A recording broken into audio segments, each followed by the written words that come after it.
नमस्कार, सुप्रभात प्यारे मित्रों। आप सभी विद्वान साथियों का आपके अपने YouTube channel study with Rajvanshi channel पर एक बार फिर से हम स्वागत करते हैं।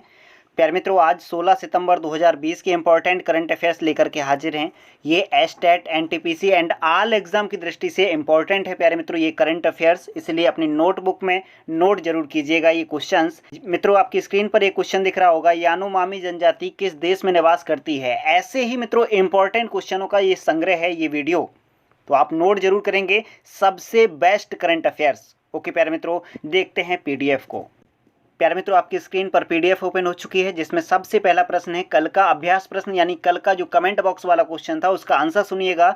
केंद्र सरकार ने रेलवे बोर्ड के पुनर्गठन के बाद रेलवे बोर्ड के सदस्यों की संख्या कर दी है, कितनी कर दी है। राइट ऑप्शन है प्यारे मित्रों इसका दूसरा विकल्प, यानी संख्या 5 कर दी है। पहले कितनी थी, 8 थी मित्रों, इसको घटा करके कितनी कर दी गई है, 5। प्यारे मित्रों, इसकी डिटेल यहाँ नोट कर सकते हैं। रेलवे बोर्ड के सदस्यों की संख्या 8 से घटाकर 5 कर दी गई है, जिसमें एक अध्यक्ष, 4 अन्य सदस्य होंगे जो बुनियादी ढांचा, संचालन एवं व्यवसाय विकास, रोलिंग स्टॉक और वित्त जैसे 4 क्षेत्रों को संभालेंगे। पिछले वर्षों में रेलवे में सुधार के लिए प्रकाश टंडन समिति, राकेश मोहन समिति, सैम पित्रोदा समिति और विवेक देवराव समिति का मित्रों गठन किया जा रहा था लगातार। तो ये सुझाव दे रही थी मित्रों ये समितियां, और अंतिम निर्णय यही हुआ कि सदस्यों की संख्या कम कर दी गई है। तो ये सभी समितियां मित्रों नोट कर लीजिए, कभी भी पूछे जा सकती हैं कि ये समिति किस क्षेत्र से संबंधित है या रेलवे बोर्ड से संबंधित समिति का नाम। तो आपसे कैसा भी क्वेश्चन पूछा जा सकता है, तो नोट कीजिएगा। प्रकाश टंडन समिति, राकेश मोहन समिति, सैम पित्रोदा समिति और विवेक देवराय समिति। प्यारे मित्रों, ये बहुत ही इंपॉर्टेंट समितियां हैं। प्यारे मित्रों, आप 4 सदस्यों के बारे में डिटेल देख सकते हैं। 4 सदस्य ये हैं और एक आपका कौन है, सीईओ या बोर्ड का अध्यक्ष। बोर्ड के अध्यक्ष पद और सीईओ पद पर आपके विनोद कुमार यादव जी हैं। और 4 सदस्य ये रहे, प्रदीप कुमार यादव बुनियादी ढांचा संभालेंगे, और मित्रों पीसी शर्मा जी हैं ट्रैक्शन और रोलिंग स्टॉक संभालेंगे, और पीएस मिश्रा जी हैं संचालन और व्यवसाय विकास के लिए देखेंगे, और मंजुला रंगराजन जी हैं वो वित्त संबंधी मामले देखेंगे। 16 सितंबर 2020 की इंपॉर्टेंट करंट अफेयर्स का मित्रों पहला प्रश्न आपकी स्क्रीन पर आ गया है। चुशुल सब सेक्टर किस राज्य में स्थित है। जम्मू कश्मीर, लद्दाख, हिमाचल प्रदेश, सिक्किम। राइट ऑप्शन प्यारे मित्रों नोट कीजिएगा, इसका दूसरा विकल्प सही है। लद्दाख में ये मित्रों चुशुल सब सेक्टर स्थित है। इसको हम पहले मैप से देखते हैं। प्यारे मित्रों, आपकी स्क्रीन पर आ चुका है लद्दाख और जम्मू कश्मीर का मैप। इसको आप देखें गौर से तो लेह है आपका, ये दिख रहा है, और यहीं पर देखें तो पेंगोंग त्सो झील ये रही आपकी। ओके, इसी के दक्षिण इलाके में मित्रों पेंगोंग त्सो झील में ही आपका ये चुशुल सेक्टर है। समझ गए, ये आपका फोकस इलाका हो गया है। प्यारे मित्रों, आपने ब्लॉक टॉप स्थान सुना हुआ जिस पर भारतीय सेना ने कब्जा कर रखा है अभी, ऐसा ही इलाका है चुशुल सेक्टर, जिसमें ये इलाका आता है पेंगोंग त्सो झील वाला पूरा। यहाँ पर बहुत ही इंपॉर्टेंट ऑपरेशन के लिए स्थान है, यानी मैदान है। यहाँ से आराम से मित्रों ऑपरेशन संचालित किया जा सकता है। अगर चीनी सेना यहाँ पर कब्जा कर लेती है तो प्रॉब्लम में हो जाएगा इंडिया, इसलिए मित्रों भारतीय सेना ने इस पर कब्जा कर रखा है। ये आपका जो चुशुल सेक्टर है, अब याद रखिएगा किस राज्य में है, लद्दाख में। और प्यारे मित्रों कुछ बिंदुवार जानकारी दी गई है। यह सेक्टर पूर्वी लद्दाख के पेंगोंग त्सो झील के दक्षिण किनारे पर स्थित है। इस सब सेक्टर में चुशुल घाटी, ब्लॉक टॉप, गुरुंग पहाड़ी, मंगेर पहाड़ी, रेजांगला दर्रा, रेचनला दर्रा आदि शामिल हैं। ये मित्रों कभी भी पूछे जा सकते हैं आपसे, तो ये लिख लीजिएगा। अगला बिंदु है चुशुल लेह का प्रवेश द्वार है। क्या है मित्रों, ये प्रवेश द्वार जो 13,000 फीट की ऊंचाई पर स्थित है।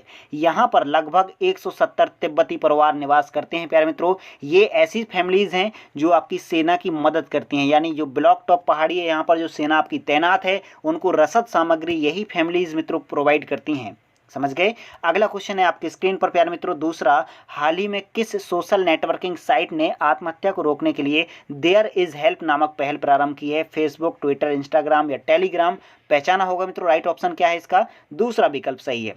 ट्विटर जो आपकी सोशल नेटवर्किंग साइट है उसने मित्रों आत्महत्या रोकने के लिए देयर इज हेल्प नामक पहल प्रारंभ की है। इसकी मित्रों बैकग्राउंड डिटेल देखिएगा। भारत में जागरूकता फैलाने और आत्महत्या को रोकने की दिशा में Twitter national institute of mental health and neuro sciences के साथ मिलकर के आपका काम कर रहा है। और मित्रों 10 सितंबर को आत्महत्या रोकथाम दिवस के रूप में मनाया जाता है।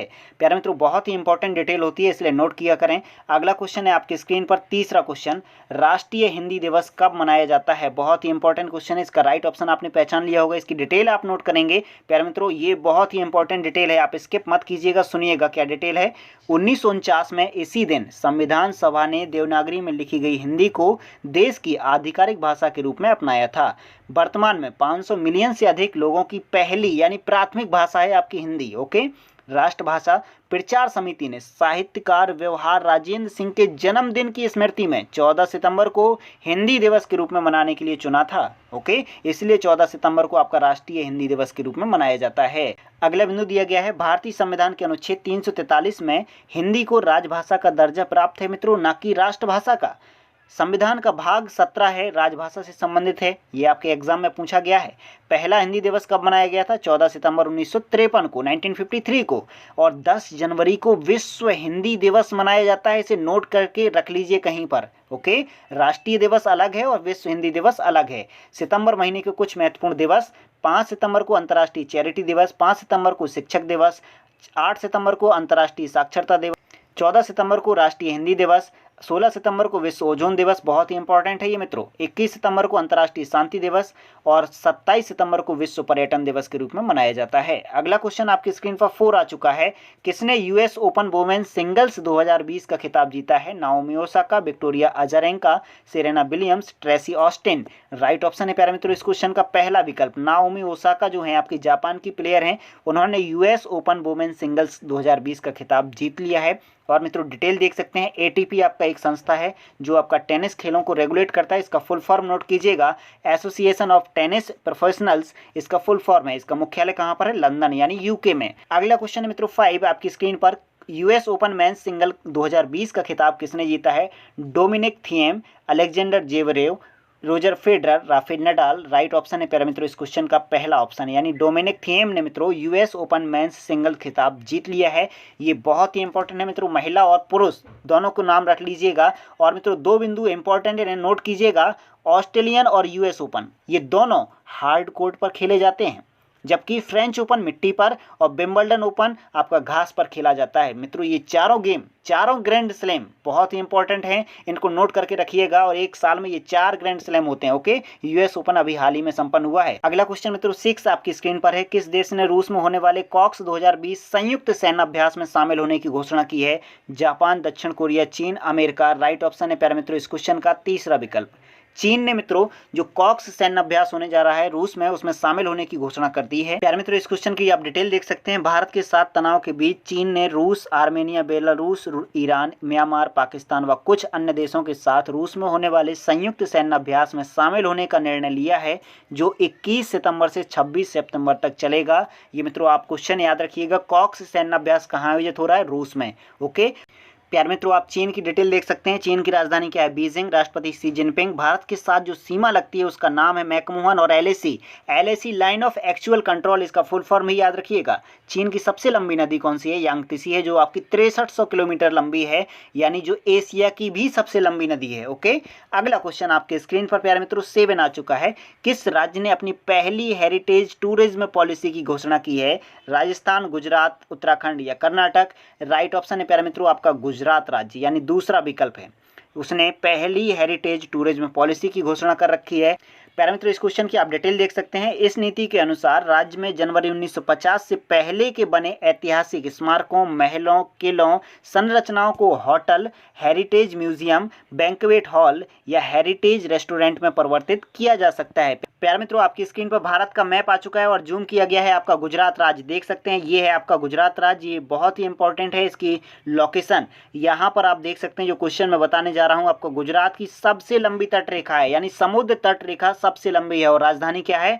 गांधीनगर, आप देख सकते हैं। ओके, आपने मित्रों गुजरात राज्य को मैप पर देखा, अब डिटेल देखिएगा। गुजरात राज्य की राजधानी गांधीनगर, मुख्यमंत्री विजय रूपाणी, राज्यपाल आचार्य देवव्रत। गुजरात की सबसे लंबी तट रेखा है, याद रखिएगा। गिर राष्ट्रीय उद्यान भी कहाँ पर है? गुजरात में है, जो एशियाई शेरों का निवास स्थान है, यानी घर कहा जाता है। ओके, अगला क्वेश्चन बहुत ही इंपॉर्टेंट है प्यारे मित्रों 8। हाल ही में यानोमामी जनजाति ने भारत से भावनात्मक अपील की है, जो किस देश में निवास करती है?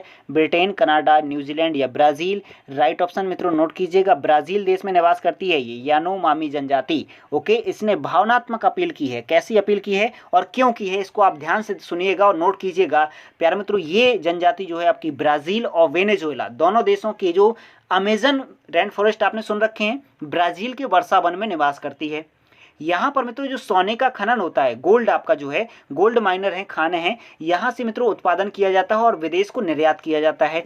इस जनजाति का मित्रों ये मूल निवास स्थान है। प्यारे मित्रों अब आप समझ गए होंगे जो अमेजन वर्षावन है वहाँ पर आपका क्या है, गोल्ड उत्पादन होता है और यहाँ से खनन करके निर्यात कर दिया जाता है सोना। तो भारत में जो सोना आयात किया जाता है कहाँ से, ब्राज़ील से। तो यहाँ की जनजाति ने रिक्वेस्ट की है, यानी अपील की है भारत सरकार से कि आप वो सोना ना खरीदें, जिससे मित्रों ये संसाधन वहीं बना रहे और हमारा जो शोषण हो रहा है इस जनजाति का, इस जनजाति को मित्रों मारा जा रहा है। यहाँ पर बीमारियाँ फैलाई जा रही हैं, जिससे ये बीमारी मित्रों लगभग इस जनजाति का 5वां हिस्सा खत्म हो चुका है।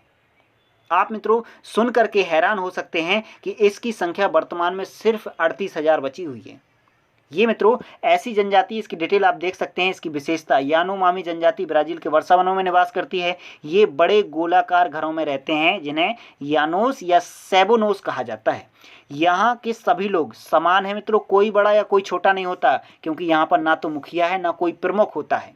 अब आप सोच सकते हैं मित्रों ये फैमिलीज़ का स्ट्रक्चर और सभी बातें मित्रों आपस में बैठ करके सुलझाते हैं।